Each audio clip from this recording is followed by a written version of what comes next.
Everyone, welcome back to my channel. This is Azra and you are watching my channel Azra's beauty parlour. आज की video काफी informative होने वाली है क्योंकि आज की वीडियो में आपके साथ मैं ये शेयर करूंगी कि केराटिन क्या होता है, रिबॉन्डिंग क्या होता है, यानी कि ये जो स्ट्रेटनिंग प्रोसेस होते हैं किस तरह से किए जाते हैं, किस हेयर पे किए जाते हैं।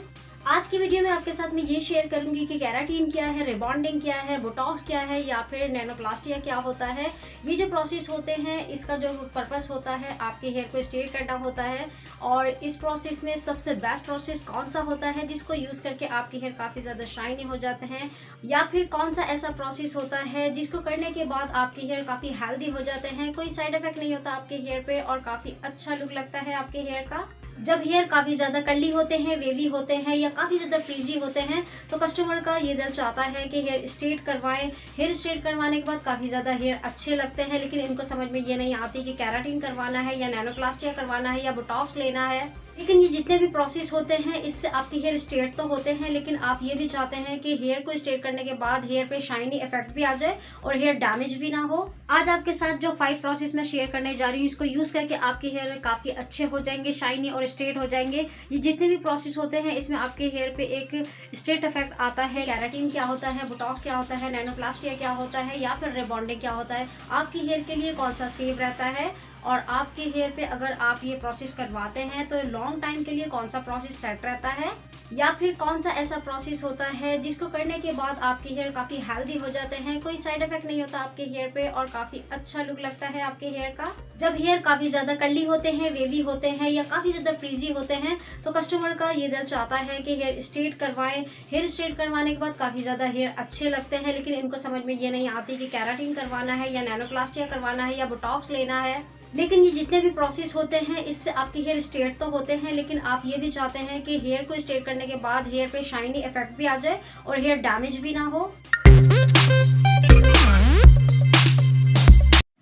केराटिन एक ऐसा प्रोटीन होता है जो कि हमारा हेयर खुद बनाता है। जब हमारे हेयर पे केराटिन ख़त्म हो जाता है तो हमारे हेयर डैमेज हो जाते हैं, ड्राई हो जाते हैं, क्योंकि इसका जो प्रोसेस होता है केराटिन का ये हमारे हेयर को मजबूती प्रोवाइड करता है, हेयर पे शाइनिंग इसी की वजह से आ जाती है। अगर हमारे हेयर डैमेज हो जाते हैं, रफली हो जाते हैं तो इसका रीज़न यही होता है जब हमारे हेयर पे जो प्रोटीन है उसकी लेयर ख़त्म हो जाती है, हमारे हेयर पे स्प्लिट एंड का इशू हो जाता है, यानी 2 शाखा बाल होना शुरू हो जाते हैं, हेयर काफ़ी ड्राई से लगते हैं। सो अगर आप चाहते हैं आपके हेयर सेफली तरीके से स्ट्रेट भी हो जाए, हेयर पे अच्छा इफेक्ट आए और प्रोटीन भी आपके हेयर को अच्छा सा मिल जाए, यानी कि आपके हेयर काफ़ी ज़्यादा हेल्दी हो जाए, तो आप केराटिन प्रोसेस को करवाएंगे तो ज़्यादा बेहतर रहेगा। क्योंकि जब आपकी हेयर काफ़ी ज़्यादा फ्रीजी भी हो, ड्राई भी हो, रफ भी हो और इसके साथ साथ आपके हेयर पे स्प्लिट एंड का इशू भी हो तो आप केराटिन प्रोसेस करवाएं, यानी कि केराटिन ट्रीटमेंट लें, जिसकी वजह से आपके हेयर पे काफ़ी अच्छा शाइनी इफेक्ट भी आ जाएगा, आपके हेयर हेल्दी भी लगेंगे और स्ट्रेट भी हो जाएंगे।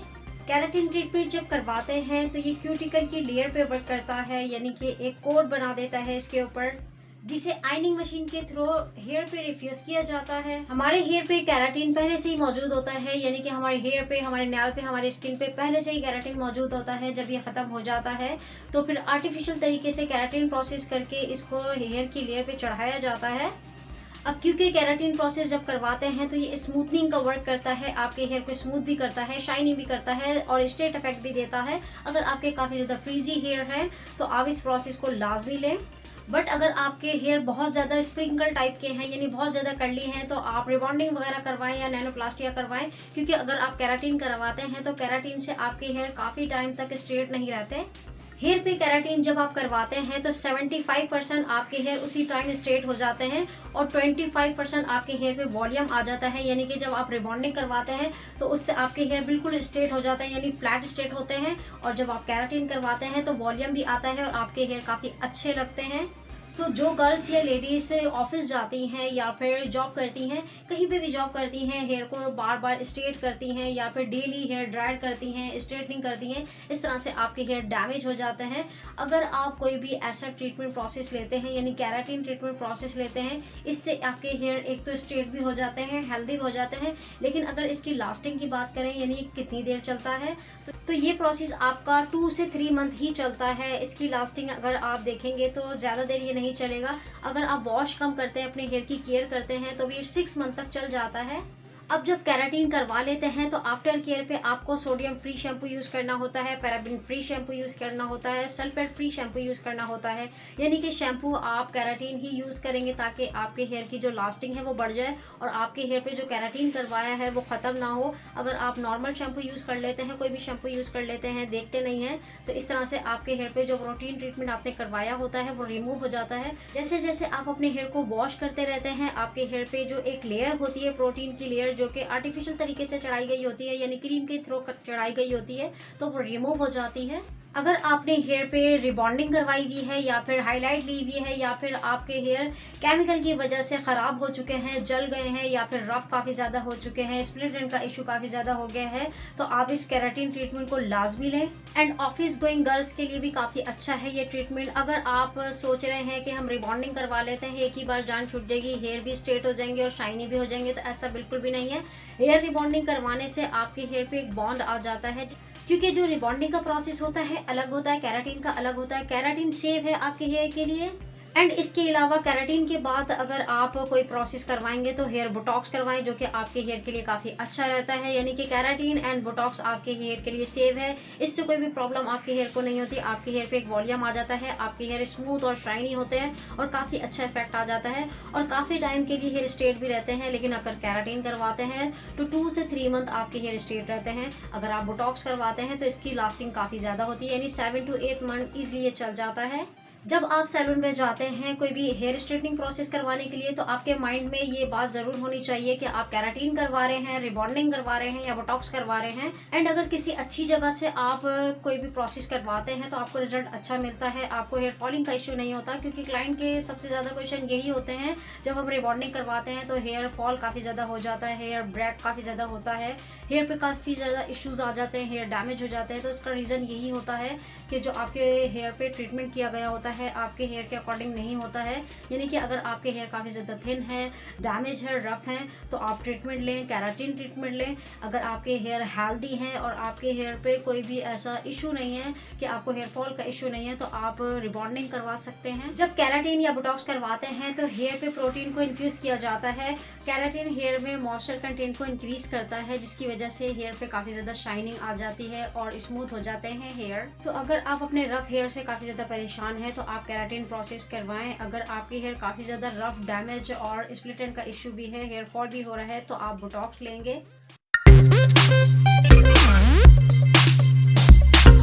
अब ये बोटॉक्स क्या होता है? बोटॉक्स आपके हेयर पे एक वॉल्यूम जनरेट करता है। ये जो बोटॉक्स का प्रोसेस होता है, इसमें अमाइनो एसिड को बालों में इन्फ्यूज़ किया जाता है। बोटॉक्स एक डीप कंडीशनिंग ट्रीटमेंट है, इससे आपके हेयर पे एक वॉल्यूम आ जाता है जो हेयर को रिवाइटलाइज करता है। हेयर पे वॉल्यूम आने की वजह से आपके हेयर काफ़ी ज़्यादा अच्छे लगते हैं, शाइनी इफेक्ट आ जाता है, हेल्दी हो जाते हैं हेयर पे। क्योंकि ये डीपली वर्क करता है तो आपके हेयर पे एक नरिशमेंट मिल जाती है। एंड इसके अलावा इसमें आपको प्रोटीन भी मिलता है। जब ये बोटॉक्स ट्रीटमेंट लिया जाता है तो इसमें protein, collagen, amino acid, glycolic acid, B5 and vitamin E होता है। एंड इसके अलावा एल्पिटाइट पॉन्ड होता है, जो कि आपके हेयर पे अगर हेयर फॉलिंग का इशू है वो भी कंट्रोल हो जाता है। यानी काफ़ी ज़्यादा बेनिफिट मिलते हैं अगर आप हेयर बोटॉक्स अपने हेयर पे लेते हैं। कि हेयर बोटॉक्स में सबसे अच्छी बात यह है, एक तो आपके हेयर स्ट्रेट भी हो जाते हैं, एक वॉल्यूम भी आ जाता है। अगर आप रिबॉन्डिंग वगैरह करवाते हैं तो आपके हेयर बिल्कुल फ्लैट हो जाते हैं। अगर काफ़ी ज़्यादा कम हेयर हैं तो काफ़ी ज़्यादा थिन लगते हैं। इसमें विटामिन एंड एंटीऑक्सीडेंट प्रॉपर्टीज़ होती है, जो कि हमारे पोरस हेयर को तो रिपेयर करता ही करता है, लेकिन जो डैमेज हेयर है इसको भी ये रिपेयर कर देता है। यानी इतने ज़्यादा बेनिफिट मिलते हैं इसको करवाने से। अगर आपके हेयर डैमेज है या फिर ड्राई है या फिर स्प्लिट एंड का इशू है तो आप बोटॉक्स ट्रीटमेंट लेंगे तो ज़्यादा बेटर रहेगा।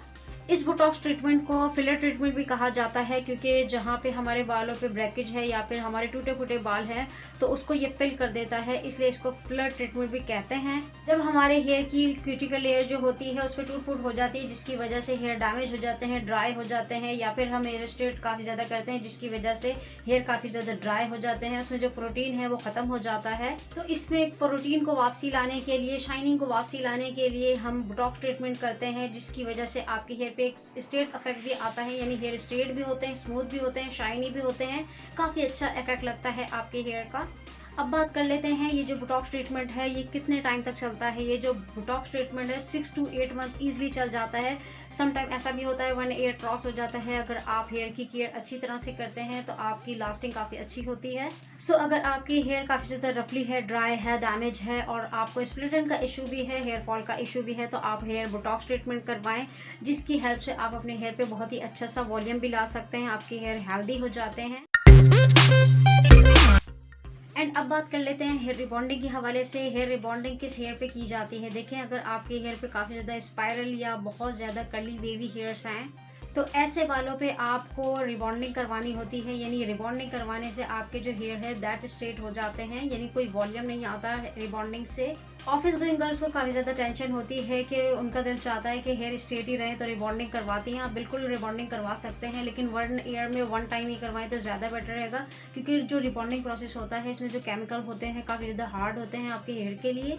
रिबॉन्डिंग की अगर बात करें तो 1 ईयर ही आपकी ईजिली चल जाती है। आपकी हेयर अच्छी तरह से स्ट्रेट रहते हैं, क्योंकि रिबॉन्डिंग प्रोसेस से आपकी हेयर स्ट्रेट तो हो जाते हैं, लेकिन अगर आप उसकी केयर अच्छी तरह से करेंगे तो आपके हेयर अच्छे रहेंगे। यानी कि आपको हेयर मास्क यूज़ करना होता है, हेयर सीरम यूज़ करना होता है, क्योंकि जब आप केराटिन कराते हैं तो उसकी टाइमिंग कम होती है, वो जल्दी रिमूव हो जाता है। लेकिन आप रिबॉन्डिंग करवाते हैं तो रिबॉन्डिंग का जो प्रोसेस होता है काफ़ी अच्छा प्रोसेस होता है, यानी कि ये परमानेंट होता है और 1 ईयर ईजिली चल जाता है।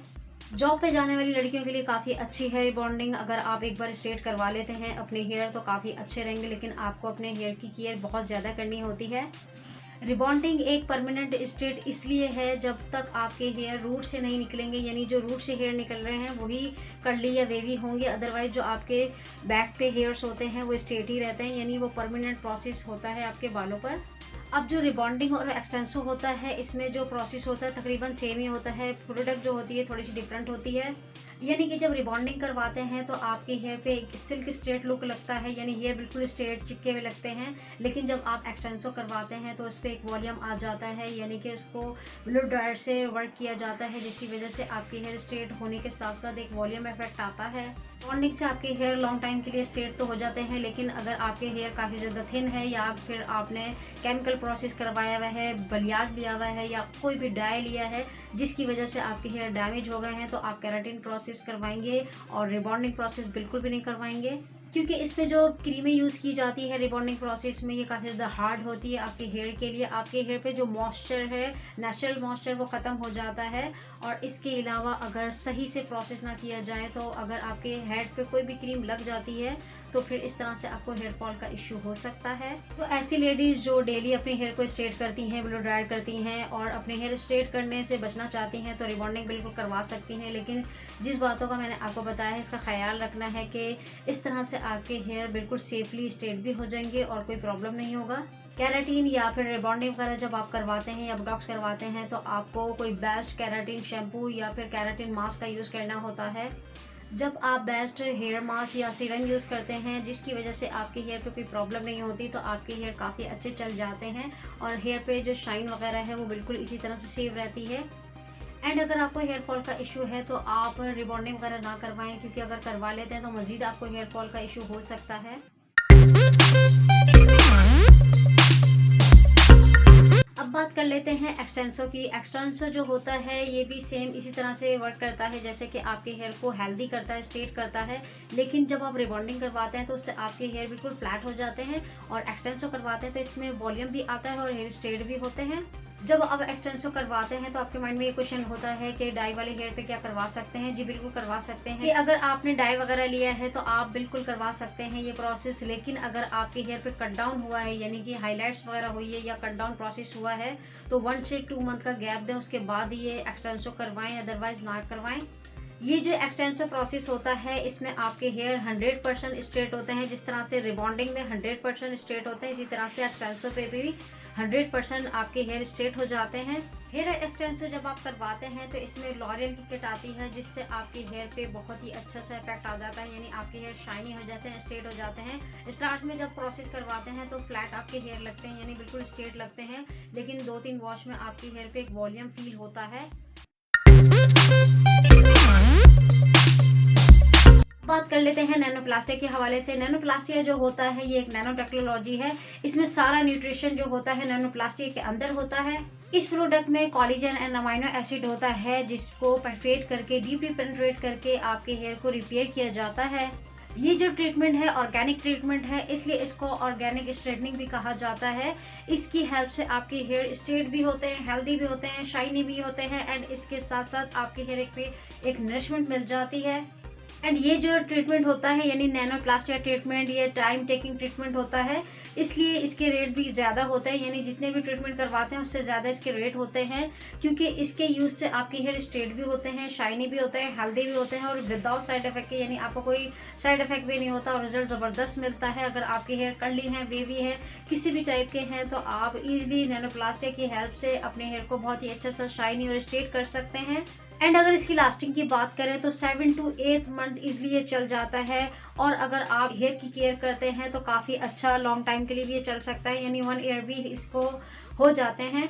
एंड अगर आप हेयर की केयर करते हैं तो ये आपका 1 ईयर इजली चल जाता है। इसके यूज़ से आपके हेयर एक तो स्ट्रेट होते हैं, हेल्दी होते हैं एंड इसके अलावा काफ़ी अच्छा शाइनिंग इफेक्ट आ जाता है। आपको ये समझ में आ चुका होगा, अगर आपकी हेयर डैमेज है, रफली है, ड्राई है या फ्रीजी है तो आप केराटिन ट्रीटमेंट ले या फिर बोटॉक्स ट्रीटमेंट ले या फिर नैनोप्लास्टिक भी ले सकते हैं। और अगर आपके हेयर काफ़ी ज़्यादा स्प्रिंकल टाइप के हैं और हेयर फॉल का इशू नहीं है तो आप हेयर रिबॉन्डिंग भी करवा सकते हैं, एक्सटेंशन भी करवा सकते हैं। लेकिन अगर आपके हेयर गिर भी रहे हैं, हेयर पे काफ़ी ज़्यादा ड्राइनेस भी है, तो आप केराटिन ट्रीटमेंट लें तो ज़्यादा बेटर रहेगा। सो डियर, ये थी कुछ इन्फॉर्मेशन हेयर स्ट्रेटनिंग के हवाले से। अगर आप अपने हेयर स्ट्रेट करवाना चाहते हैं तो 5 प्रोसेस में से कोई सा भी प्रोसेस करवा सकते हैं, लेकिन आपके हेयर पे जो सूट करे वही प्रोसेस करवाएं ताकि आपके हेयर को कोई इशू भी ना हो और आपके हेयर स्ट्रेट भी रहे, शाइनी भी रहे और बहुत अच्छा सा इफेक्ट आए। सो दीजिए मुझे इजाज़त, मिलते हैं नेक्स्ट वीडियो पे। अल्लाह हाफिज़।